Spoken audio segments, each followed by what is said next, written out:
నమస్తే. ఒక్కసారి ఈ ఫోటో చూడండి. కలిసుంటే కలదు సుఖం, కమిషన్ల సంసారం. అందరూ ఎంత ప్రశాంతంగా హాయిగా నవ్వుకుంటున్నారు. ఏదో తెలంగాణలో రైతులకు కష్టాలు లేకుండా చేసి, లేదా బీసీ రిజర్వేషన్ 42% అమలు చేసి, లేదా తెలంగాణలో నిరుద్యోగులను లేకుండా చేసినట్టు, మొత్తం తెలంగాణలో అన్ని పనులు అయిపోయినట్టు, తెలంగాణలో ప్రజలకు ఎటువంటి ఇబ్బందులు లేనట్టు ఢిల్లీకి పోయి రేవంత్ రెడ్డి అయిన క్యాబినెట్ గ్యాంగ్ అంతా ఢిల్లీకి పోయి అంటే ఆడికి పిలిపించుకున్నారు. కమాండ్ ఉందా లేదా అని రాహుల్ గాంధీ, మల్లికార్జున్ ఖర్గే, జనరల్ సెక్రటరీ కేసీ వేణుగోపాల్ వీళ్ళందరూ మన హైకమాండ్కు కమాండ్ ఉందా లేదా, తెలంగాణలో ఎవరైనా తోకలు ఊపుతాల్లా, రేవంత్ రెడ్డి కానీ వేరే మంత్రులు కానీ ఎవరైనా తోకలు ఊపుతాల్లా, మనం పిలిచినప్పుడల్లా వస్తాల్లా లేదా అన్నట్టు కమాండ్ చేస్తే వీళ్ళందరూ అడిగిపోయి ప్రశాంతంగా నవ్వుకుంటా మంచిగా మాట్లాడుకున్నారు. అన్నిటి గురించి మాట్లాడుకున్నారట. అది ఆల్రెడీ మీరు అన్ని వార్తాపత్రికలలో చూసే ఉంటారు. కానీ మన దీని వెనుక హిడెన్ ఏజెండాలు మాట్లాడుకుందాం ప్రజలారా. ఫస్ట్ ఏఐసిసి ఎందుకు హ్యాపీగా ఉన్నది, ఢిల్లీ అధిష్టానం ఎందుకు ఆనందంగా ఉన్నది, రెండోది తెలంగాణ రాజకీయాల్లో రేవంత్ రెడ్డి నిశ్శబ్దపు రాజకీయాల గురించి మాట్లాడుకుందాం. అట్లే రేవంత్ రెడ్డి మాస్టర్ ప్లాన్ ఏంటిదంటే ఏం ప్లాన్ వేసిండు 2028లో గెలవడానికి, మహిళలను ఉద్దేశించి ఏం ప్లాన్ చేసుకున్నాడో దాని గురించి కూడా మనం మాట్లాడుకుందాం. అయితే రేవంత్ రెడ్డి అండ్ క్యాబినెట్ మినిస్టర్లు ఢిల్లీకి పోయిళ్ళు. ఇక్కడ మున్సిపల్ ఎలక్షన్లకు సంబంధించి, కార్పొరేషన్ ఎలక్షన్లకు సంబంధించిన గ్రాండ్ సక్సెస్ మీటు ఢిల్లీలో పెట్టుకున్నారు అధిష్టానం ముందట. అధిష్టానం కూడా వీళ్ళని టెస్ట్ చేసింది. గెలుస్తాళ్ళు, మరి గెలిచిన ఏమన్నా అహంకారం పైకి ఎక్కుతుందా, లేకపోతే మనం పిలిచినట్టు అధికారానికి హైకమాండ్ పిలిస్తే కమాండ్ చేస్తే వీళ్ళు ఇక్కడికి వెళ్ళి వస్తారా రారా అన్నట్టు వాళ్ళు పిలిచిళ్ళు. వీళ్ళందరూ చేతులు కట్టుకొని బాంచన్ దొర అనుకున్నట్టు పోయిళ్ళు. అందరూ ఆహ్లాదకరంగా మాట్లాడుకున్నారు. కొంతమందితోటి 1-on-1 మీటింగ్ అయిందట. ఇంకా రాష్ట్రాలు ఉన్న రాజకీయాల గురించి మాట్లాడుకున్నారు. తోకూపే రాజగోపాల్ రెడ్డి గురించి మాట్లాడుకున్నారు. ఇటు బీజేపీ బీఆర్ఎస్ కలిస్తే మనకేమన్నా ఇబ్బందులు జరుగుతాయా అనేది కూడా మాట్లాడుకున్నారట. అయితే ప్రజలారా, ఒకటి ఇక్కడ హైకమాండ్ ఎప్పుడైనా ఏ రాష్ట్రంలో అయినా కాంగ్రెస్ పార్టీ పాలించే రాష్ట్రాలల్లో వీక్ లీడర్లను పెడుతుంది. రాజశేఖర్ రెడ్డి లాగా మొత్తం పట్టు తెచ్చుకొని తన గుప్పిట్లో కాంగ్రెస్ పార్టీని తెచ్చుకుంటాడని చెప్పి ఇటు కాంగ్రెస్ పార్టీ అయినా బీజేపీ పార్టీ అయినా వీక్ లీడర్లను పెడుతుంది. రాష్ట్రాలల్లో ముఖ్యమంత్రులను కూడా వీక్ వాళ్ళని పెడుతుంది, వాళ్లకు హైకమాండ్కు కమాండ్ ఉండడానికి. అందులో భాగంగానే ఇక్కడ రేవంత్ రెడ్డి బలపడతాండా, ఎలక్షన్లలో కొంచెం రేటింగ్ అయితే పెరుగుతుంది కదా, ఒకసారి పిలుద్దాం అన్నట్టు వాళ్ళు పిలిచిళ్ళు. వాళ్ళు సాటిస్ఫై అయ్యారు. అబ్బా పిలిస్తే నవ్వుకుంటూ వచ్చిళ్ళు, ఏం గొడవలు పెట్టుకుంటలేరు. కాంగ్రెస్ పార్టీ అంటే ఏ రాష్ట్రంలో అధికారం ఉంటే ఆ రాష్ట్రంలో సీటు పంచాయతీ ఉంటుంది. ఇప్పుడు కర్ణాటకలో చూసుకుంటాను కదా, అట్లే ఈ ముఖ్యమంత్రిని జరిపి ఇంకొకరు ఎక్కే కార్యక్రమం ఉంటుంది. అది తెలంగాణలో ఏం లేదు అని దాని మీద సంతోషంగా ఉన్నారని వాళ్ళ అభిప్రాయం. కానీ ఇక్కడ ఏం చేసిండు రేవంత్ రెడ్డి అంటే మంత్రులందరికీ చెక్ పెట్టిండు. పొంగులేటి శ్రీనివాసరెడ్డికి చెక్ పెట్టిండు, కొండ సురేఖకు చెక్ పెట్టిండు, ఇటు ఉత్తమ్ కుమార్ రెడ్డికి చెక్ పెట్టిండు, కోమటిరెడ్డి వెంకటరెడ్డికి చెక్ పెట్టిండు. ఇట్లా మంత్రులందరికీ చెక్ పెట్టి అందరికీ ఒక్కొక్క దాంట్లో ఇరికిచ్చి మళ్ళీ అందరికీ మంచిగా కమిషన్లు, అందరికీ చాలా ప్రాజెక్టులు అప్పచెప్పి వాళ్ళ చేతుల మీదుగా నడిపించుకుంటే ఈయన కేవలం కమిషన్లు తినుకుంటా ప్రశాంతంగా వాళ్ళందరినీ అయిన సీటు దగ్గరికి రాకుండా చేసుకున్నాడు. అలా రేవంత్ రెడ్డి అయితే గేమ్ ప్లాన్ మంచిగానే ఉన్నది, మంచిగానే నటించుతాడు. అయితే దీన్ని చూసి హైకమాండ్ వాళ్ళు ఏమనుకుంటారు, ప్రతి రాష్ట్రంలో కూడా ఇట్లే అమలు చేయాలి, మన కాంగ్రెస్ పార్టీ అంటే కొట్లాటల పార్టీ, ఫుల్ డెమోక్రసీ ఉన్న పార్టీ అనేది తగ్గించి కొంచెం బీజేపీని చూసి కూడా వీళ్ళు నేర్చుకున్నారు. మొత్తం కీ అంతా వీళ్ళకి ఇవ్వద్దు, మొత్తం పవర్ అంతా వాళ్ళకి ఇవ్వద్దు.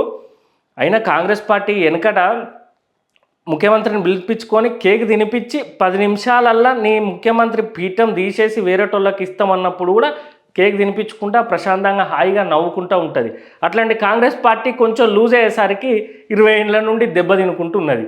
అందులో భాగంగానే రేవంత్ రెడ్డి వేసిన ఈ గేమ్ ప్లాన్ అంటే మినిస్టర్లందరికీ చెక్ పెట్టి ఈ మినిస్టర్లందరికీ ఈయన పీఠంపైకి రాకుండా వాళ్ళ దృష్టి ఇటు మళ్ళకుండా అందరినీ కమిషన్లతో మేనేజ్ చేసుకుంటా మీరు డబ్బులు సంపాదించుకోండి, రాజకీయాలు నేను చూసుకుంటా అన్నట్టు చేసింది. కాబట్టి హైకమాండ్ ఈ రేవంత్ రెడ్డి ఏమైనా తోకూపుతాండా, ఈ రేవంత్ రెడ్డి అసలే టీడీపీ మూలాలను బీజేపీ నాయకులను అడ్డు పెట్టుకొని కాంగ్రెస్కి ఏమైనా దెబ్బతీస్తాడా ఫ్యూచర్లో అనేది వాళ్ళు గమనించి ఒకసారి పిలుద్దాం, వస్తాడా రాడా అన్నట్టు వాళ్ళు పిలిచిళ్ళు. మనోడు పోయిండు, అంతా సవ్యంగా జరిగిపోయింది. అయితే ప్రజలారా, ఇక్కడ ఒక విషయం ఏంటంటే వాళ్ళు మేడారం జాతరకు ఖర్గే కూడా నవ్వుకుంటే చెప్పిండట, అంత గొప్పగా నిర్వహించిళ్ళు కదా, మమ్మల్ని పిలిస్తే మేము కూడా వద్దుమని. అదొకటి మనకు పనికొచ్చేది ఏంటంటే అదొక్కటి మన ప్రజలకు. ఎందుకంటే కాంగ్రెస్ పార్టీ అధినాయకులు కానీ బీజేపీ పార్టీ అధినాయకులు కానీ వస్తే అది దేశవ్యాప్తంగా మారుమోగిపోతుంది. మనకు ట్రైబల్ మనకు ఆబ్వియస్లీ ఏషియాలోనే #1 జాతర కాబట్టి మంచి గుర్తింపు ఇంకా మంచిగా అందరికీ చేరుతుంది. అయితే అదొక విషయం, మంచి విషయం. ఇంకేం మంచి విషయాలు లేవు. ముఖ్యంగా టీడీపీ మూలాలను ఉపయోగించుకొని బీజేపీ ఇక్కడ లోకల్ లీడర్లతోటి ఏ విధంగా ఉంటాడు రేవంత్ రెడ్డి అనేది తెలుసుకున్నట్టు సమాచారం. వేరే మంత్రులతోటి 1-on-1 మీటింగ్ అయినప్పుడు రేవంత్ రెడ్డి కదలికలను తెలుసుకున్నట్టు సమాచారం. ఇటు రేవంత్ రెడ్డి, రాహుల్ గాంధీ, అటు మల్లికార్జున ఖర్గే రేవంత్ రెడ్డి మీద నిఘా పెట్టిళ్ళు. ఎప్పుడైనా తేడా వస్తే నెక్స్ట్ టైం మనకు సీటీఎం అని అర్థమైతే టీడీపీ బీజేపీ మూలాలను పట్టుకొని ఆయన వేరే ఏమన్నా గేమ్ ప్లాన్ చేస్తాడా అని చెప్పి ఆయన మీద ఒక నిఘా వేసినట్టు మనకు అర్థమవుతుంది ప్రజలారా. అయితే ఇంకొకటి, సంక్షేమ పథకాలు అందుతానయా లేదా, ఏ విధంగా ప్రజల్ని ఆకర్షింపజేస్తాలనే దాని మీద కూడా చర్చ జరిగిందట. ఆ చర్చల రేవంత్ రెడ్డి బహిరంగంగా ఎవరికి చెప్పలే కానీ అధిష్టానికి తెలియజేసిందంట. అదేంటంటే 2028 లేకపోతే 2029లో జరిగే జనరల్ ఎలక్షన్స్కు సంబంధించి మళ్ళా కాంగ్రెస్ పార్టీ అధికారంలోకి రావాలంటే ఇదే ఒక పదునైన ఆయుధం అని చెప్పి వాళ్ళకి చెప్పిండంట. ఆ పదునైన ఆయుధం ఏంటంటే మహిళలకి 2500 రూపాయలు ఇస్తా అన్నాడు కదా ప్రతి నెల, దాన్ని 2500 నుండి 1500లకు తగ్గించి ఎక్కువ మ్యాక్సిమం 60% మహిళలకు, తెలంగాణలో ఉండే 60% మహిళలందరికంటే కాంగ్రెస్కి సంబంధించే వర్గాలలో వాళ్ళకు ఉన్న మహిళలకు ప్లస్ ఈ సెల్ఫ్ హెల్ప్ గ్రూప్స్ ఉంటాయి కదా, వీటిలన్నింటిలో ఇప్పుడు చీరల పంపిణీ చేస్తుండే కదా, అందరికీ అందుతలేవు, కొంతమందికే అంతనే. అట్లా ఒక 50-60% మంది మహిళలకు నెలకు 1500 రూపాయలు ఎలక్షన్ వస్తుందనగా, జనరల్ ఎలక్షన్ వస్తుందనగా 6 నెలల ముందు నుండో లేకపోతే 8 నెలల ముందు నుండో వాళ్ళకు ఉచిత సంక్షేమ పథకాల కింద ఇది వేసి ప్రజలకు మహిళలకు మహిళా శక్తి పెంచాలి అనే ఉద్దేశంతో మళ్ళా అధికారంలోకి రావడం కోసం రేవంత్ రెడ్డి గేమ్ ప్లాన్ చేసినట్టు 2028 ఎలక్షన్ల కోసం హైకమాండ్కి చెప్పిండు. మన మంత్రులకు కూడా చెప్పకుండా హైకమాండ్కి చెప్పినట్టు మనకు తెలుస్తుంది ప్రజలారా. ఇక అసలైన మాట్లాడుకుంటే రేవంత్ రెడ్డి నిశ్శబ్దపు రాజకీయాలు చేస్తున్నాడట. ఆ నిశ్శబ్దపు రాజకీయాలు ఏ విధంగా ఉన్నాయంటే కట్టర్ కాంగ్రెస్ కార్యకర్తలకు కానీ కాంగ్రెస్ శ్రేణులకు కానీ ఇబ్బందికరంగా ఉన్నాయంట. ముఖ్యంగా తన సీటు వేరే మంత్రులు కానీ కాంగ్రెస్ పార్టీ అధిష్టానం కానీ గుంజుకోకుండా ఇటు టీడీపీ తోటి బీజేపీ తోటి వేరే విధంగా మీకు తెలంగాణలో బీజేపీ టీడీపీకి సహకరించుకుంటూ ఉంటా, కాకపోతే మా హైకమాండ్ను కంట్రోల్ చేసే పవర్లు మీరు ఢిల్లీ రాజకీయాలలో మీరు ఆధిపత్యం చెలాయిస్తున్నారు కాబట్టి అక్కడి నుండి నా సీటు గుంజుకోకుండా చూడండి అని ముఖ్యంగా టీడీపీ మూలాలను పెట్టుకొని ఇక్కడ ఉన్న కొందరు మంత్రులు, టీడీపీకి సంబంధించిన మంత్రులను పెట్టుకొని తన రాజకీయ జీవితం కోసం, తన కుర్చీ కోసం నిశ్శబ్దపు రాజకీయాలు చేస్తున్నాడంట ప్రజలారా. అందులో భాగంగానే 2028 ఎలక్షన్లల్లో బీజేపీ బీఆర్ఎస్ కలిసి పొత్తు పెట్టుకోవడానికి రేవంత్ రెడ్డి స్కెచ్ చేసిండట. ఎందుకనంటే బీజేపీకి సహకరించాలి, బీఆర్ఎస్ను ఓడించాలి, ఈయన ముఖ్యమంత్రిగా ఉండాలనేది ప్లాన్ చేసుకున్నాడు. బీజేపీయా మొత్తం 119 ఇట్లా కనీసం కంటెస్ట్ చేసినా మళ్ళీ 8వ 10వ గెలుస్తుంది. ఇటు బీఆర్ఎస్ 2వ స్థానంలో ఉన్నది. బీఆర్ఎస్ని ఎంత తగ్గించినా బీఆర్ఎస్ గురించి బీఆర్ఎస్ పని కథమైందని ఎన్నిసార్లు మీడియా ముందు మొత్తుకున్నా, బహిరంగ సభలు పెట్టి మొత్తుకున్నా కూడా బీఆర్ఎస్ 2వ స్థానంలో ఉంది కాబట్టి ఇంకా బీజేపీని లేపుతా ఉన్నాడు. దీన్ని 2వ స్థానానికి తీసుకొని వస్తే మనం టీడీపీ తోటో బీజేపీ తోటో పొత్తు అంటే డైరెక్ట్ పొత్తు కాదు, ఇండైరెక్ట్ పొత్తు కుదిరించుకొని బీఆర్ఎస్ను మొత్తం బొందబెడితే అప్పుడు వీళ్ళు లేవరు ఎట్లాగూ బీజేపీ వాళ్ళు, వీళ్ళు తగ్గితే కొద్దో గొప్ప వీళ్ళు తగ్గితే ఈయనకు సేఫ్ ప్లేస్ అని ఇటు టీడీపీని అడ్డు పెట్టుకొని బీజేపీ బీఆర్ఎస్ పొత్తుగా 2028 ఎలక్షన్లో పోటీ చేయడానికి రేవంత్ రెడ్డి ప్లాన్ చేస్తున్నాడట. ఇదే ముఖ్యంగా నిశ్శబ్దపు రాజకీయాలు.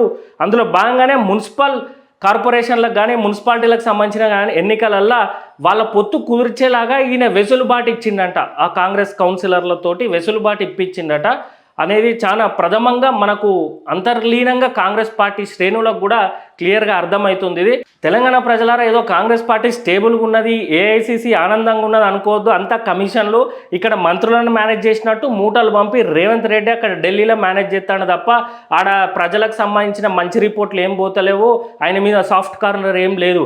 కాబట్టి రేవంత్ రెడ్డిని నమ్మి కాంగ్రెస్ శ్రేణులు కూడా మోసపోవద్దని విద్యార్థుల రాజకీయ పార్టీ తరఫున మేము తెలియజేస్తున్నాం. ప్రజలారా ఈ అబద్ధపు హామీలు కమిషన్ల కాంగ్రెస్ పార్టీని మీరు నమ్మొద్దు, ఓటేయొద్దు. అటు బీజేపీ పార్టీ కానీ ఇటు బీఆర్ఎస్ టీఆర్ఎస్ కానీ వీళ్ళ మీద గట్టిగా పోరాటం చేస్తలేదు. ఆ విధంగా ఆల్ మిక్స్ జ్యూస్ లాగా రేవంత్ రెడ్డి అందరినీ కమిషన్లతో మేనేజ్ చేసుకుంటా మన రాష్ట్ర సంపదను దోచుకుంటున్నారు. కాబట్టి వాళ్ళకి చెక్ పెట్టేది మన విద్యార్థుల రాజకీయ పార్టీ. కాబట్టి రానున్న జెడ్పీటీసీ ఎంపీటీసీ ఎలక్షన్ అయినా, ముఖ్యంగా వరంగల్ ఖమ్మం కార్పొరేషన్ ఎలక్షన్లు అయినా, మరీ ముఖ్యంగా జిహెచ్ఎంసీ 300 డివిజన్లో జరిగే కార్పొరేషన్ ఎలక్షన్లల్లో మీరు విద్యార్థుల రాజకీయ పార్టీకి తోడు ఉండాలి, మన నాయకులను మనం గెలిపించుకోవాలి, బ్యాటు గుర్తుకు ఓటేయాలని తెలియజేస్తూ జై తెలంగాణ, జై వీఆర్పీ, బ్యాటు గుర్తుకే మనం ఓటు.